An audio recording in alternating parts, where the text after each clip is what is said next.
It's kind of weird doing a podcast all by myself without Josh or Jason here. So, yeah, usually we have a little bit, as we call it, ear lube, where usually we talk about random things before we get into the actual book that we're talking about. But I don't know. I don't really have anything random to talk about. I mean, maybe you ever think about this? Me and my girlfriend were talking about this, and I know a lot of people are probably gonna go crazy about it. Um, Lasagna, right? If you really think about it, lasagna is a cake. It is. I mean, think of the sauce as frosting. You bake it. It's just a weird cake. Anyway, welcome to a brand new podcast on this channel. This is episode 1 of the Pull List, a new podcast where each week we're going to go over the comics that came out in the previous week or previous Wednesday or Tuesday, whenever your comic book stores get the actual books. And this was kind of a crazy week. There was a lot of books that came out, a lot of great books, a lot of mediocre books. Well, I'll do my best to talk about all the books that did come out. But not only do I want to talk about the books that did come out, but I also just want to talk about comic book media and news and tweets that certain high up people in the Warner Brothers DC movie community have made. James Gunn is scaring a lot of fans, saying, hey, maybe all the DC movies are going to go through a huge reboot.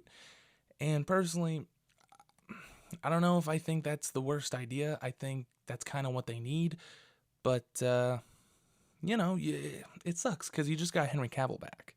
You just got him back, and I heard Wonder Woman 3, Man of Steel 2, and a couple other things are on the chopping block.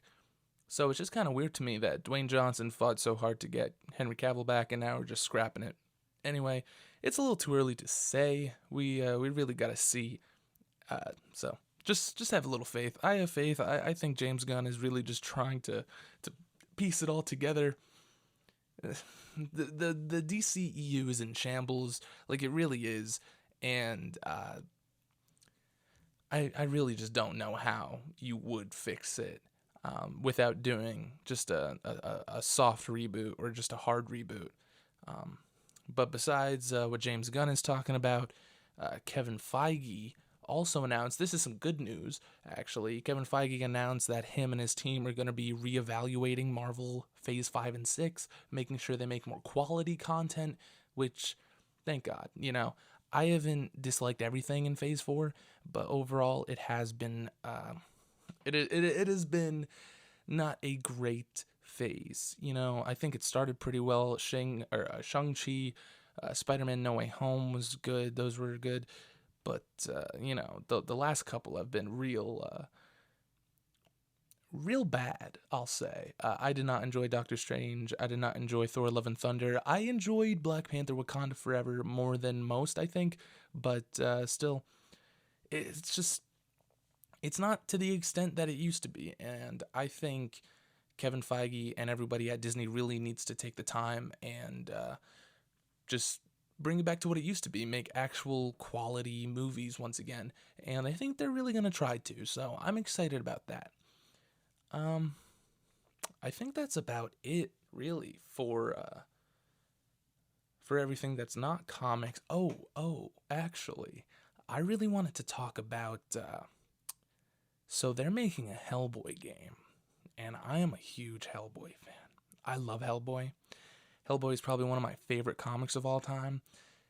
Marvel, DC, I love Hellboy. I love Marvel and DC, and but man, when it comes to Hellboy, there's just something about that book that just really makes me feel a certain way. But yeah, the game Web of Weird. I don't know how to pronounce it. I know it's like a Nordic word, or and I don't know. But I watched some gameplay, and man, it looks great. The graphics look straight out of the comic book. It looks so cool. So I'm really excited about that. Plus, I know it's being made for like for like every single console. It's not just going to be like PS5 and Xbox Series X. No, they got it for PS4. They got it for the Nintendo Switch. That's cool. Really great. But yeah, so I think now would be a good time to actually get into the comics and what we're really here to talk about. So, like I said, this is the week of, these are the comics that came out on Wednesday, the 7th of December, 2022. And yeah, I'm not going to go into full depth or spoilers about really any of these because there are a lot. I don't think I'm going to have this be like a full, hour-long podcast. This is really just something to listen to at the end of the week or at the beginning of the week before you pick up your new books that come out next Wednesday. So let's jump right into it. So the first book I really wanted to talk about was Dark Web #1 by Zeb Wells and Andy Kubert. Now, if you're like me, then you have not been enjoying Zeb Wells' Spider-Man run. There's just, I don't know, I feel like it's been very mediocre, very lackluster. I don't really understand what Zeb Wells is doing. It's kind of just Peter Parker being reverted back to what he was like 10, 15 years ago. It's just nothing new, nothing interesting. And I don't know, it just hasn't gotten me. I don't get it. I don't know what he's trying to do, the story he's trying to tell. I don't get it. But, and then I heard he was going to be doing this huge Spider-Man and X-Men event called Dark Web, and I was not excited, very skeptical. And so the first issue came out. It's fine. It's okay. It's not bad. I enjoyed it a little bit. I think, I don't know. I think it's just fine. It's cool. I'm excited to see Spider-Man and the X-Men work together. I know there's gonna be a lot of tie-ins. I know Spider-Man's getting like 2 or 3. The X-Men are getting 2. Venom, Miss Marvel, Kamala Khan, like everyone's getting a tie-in, of course. And I hate tie-ins, but I'm probably gonna read all of them because I don't want to be lost. I don't want to be confused. So I'm gonna read them. So far, the plot is Madeline Pryor, the clone of Jean Grey from the 80s and 90s, has teamed herself up with Ben Reilly, the clone of Spider-Man from the 90s, and they're going to rehash an old X-Men storyline called Inferno, and that really just seems like the plot. Also, Venom is there, and a new character, Hallows Eve, whatever. Yeah, it was fine. It was okay. I don't know if I can recommend it, but if you're reading Zeb Wells' Spider-Man run, then you're definitely going to want to read it. I'll just say that. You're going to want to read it. The art is okay. Andy Kubert. I used to love Andy Kubert, but I feel like his art has really gone downhill, which is really sad, really disappointing. But it's not terrible. It's still very enjoyable. It's fun. So if you like Andy Kubert, if you like the Spider-Man run, definitely give this a read. If you're like me, you could probably skip it, but it really all depends on how you're feeling. Also, Dark Web #1 is $4.99. I think I'm gonna tell you like the prices and everything just in case. So Dark Web #1 is $4.99, and the next thing that I really wanted to talk about, something I absolutely enjoyed, was Fantastic Four #2, which comes in at $3.99. So Fantastic Four #2 by Ryan North and what's the artist's name? I know his last name. It's Coelho. Anyway, this book is great. I'm loving it. And so issue 1, if you haven't read issue 1, it follows Ben Grimm and his new wife Alicia as they stumble into a town and then crazy shenanigans happen. And issue 2 is Reed Richards and Sue Storm stumble into a town and crazy shenanigans happen. So it's pretty much the same plot, but even though it's the same plot, there's a lot of different story elements, a lot of different things that actually happen in the plot that make it very different. I really like this depiction of Reed and Sue. I love the art. I thought the art was fantastic. I'm really excited to see where this series is going. They're really building up a mystery here with why the Fantastic Four are not together anymore. What happened in New York City? What's going on? Where's Johnny Storm? The next issue, issue 3, is going to be about Johnny, and I think that's very cool. So I definitely recommend Fantastic Four #2. I recommend pretty much the whole series going forward. So next up, we got Batman 130 by Chip Zdarsky. This book is coming in at $4.99, and if you have been reading this run, this is the finale of the Failsafe arc, which personally I've been really enjoying. Batman, when he was going through the Zur-En-Arrh days, he created a killing machine just in case he went rogue and he needed someone to stop himself.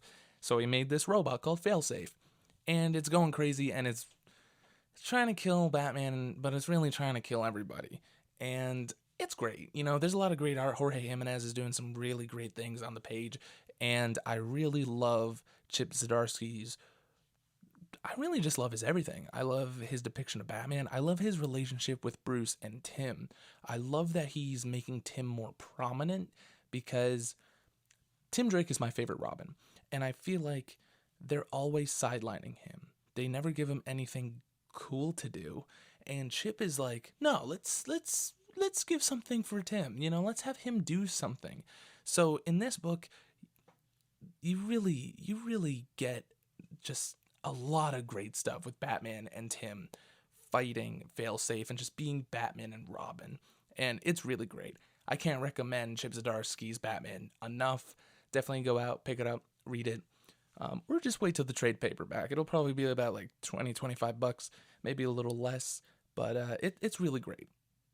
As for some other things I read this week, Batman and the Joker, the Deadly Duo #2, it was fine. It's written and drawn by Mark Silvestri, and the art is fantastic. And the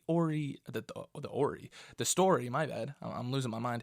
The story is, I don't know, it's okay. It's not really grabbing me, but I'm not gonna, let go of it just yet. I'll give it a few more issues. The art really is spectacular, and I'm excited to see where it goes.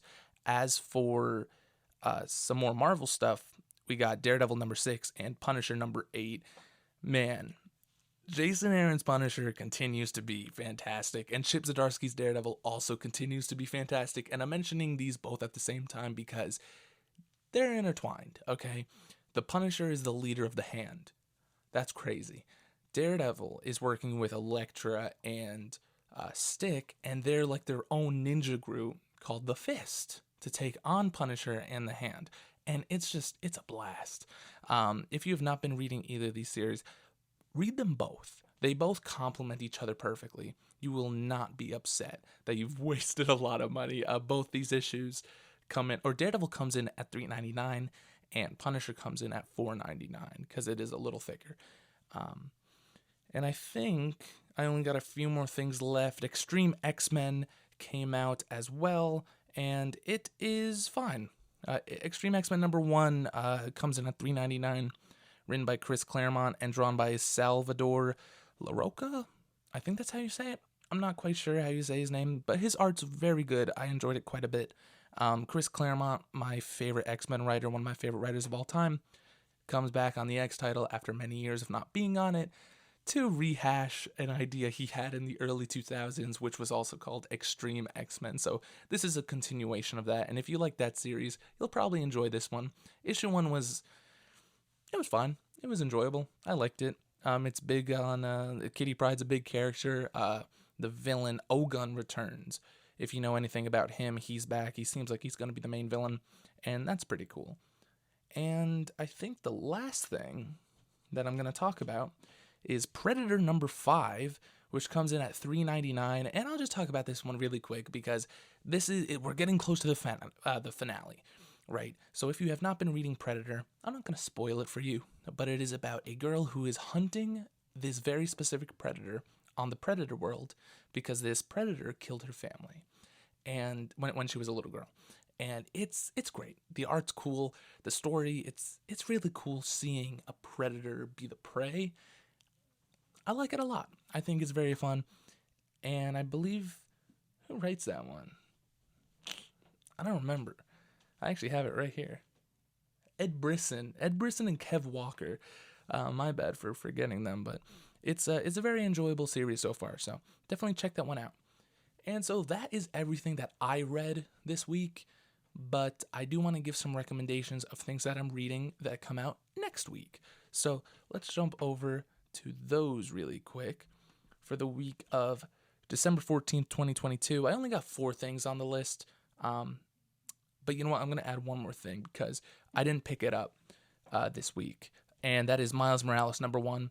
I didn't pick it up because I was spending way too much at the comic book store. I didn't want to pay any more money, so I had to let something go, and it was Miles Morales. But I'm definitely going to pick it up next week because I'm excited. The Amazing Spider-Man #15 is coming out next week, and this is a tie-in to Dark Web coming in at $3.99.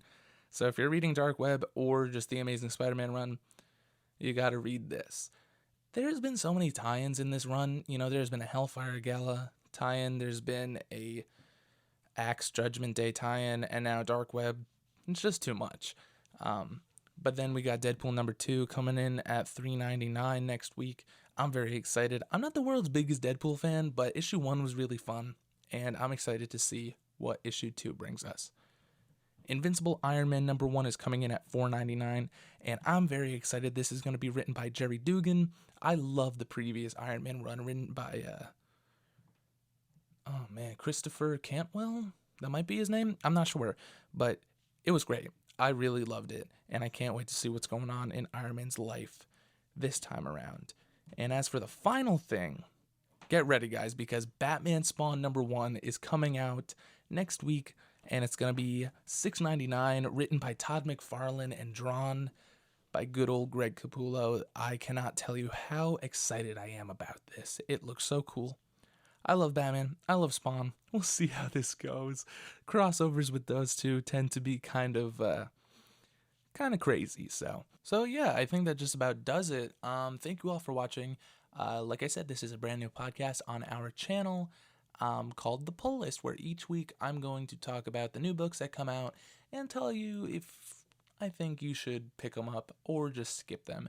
And overall, I think everything that I picked up I enjoyed, even Dark Web. So I definitely recommend all of them, which is very surprising. I'm usually a lot harder on new releases, but this was a good week, and I hope next week continues to be just as good. So I will see you guys next Sunday with a brand new episode of The Pull List.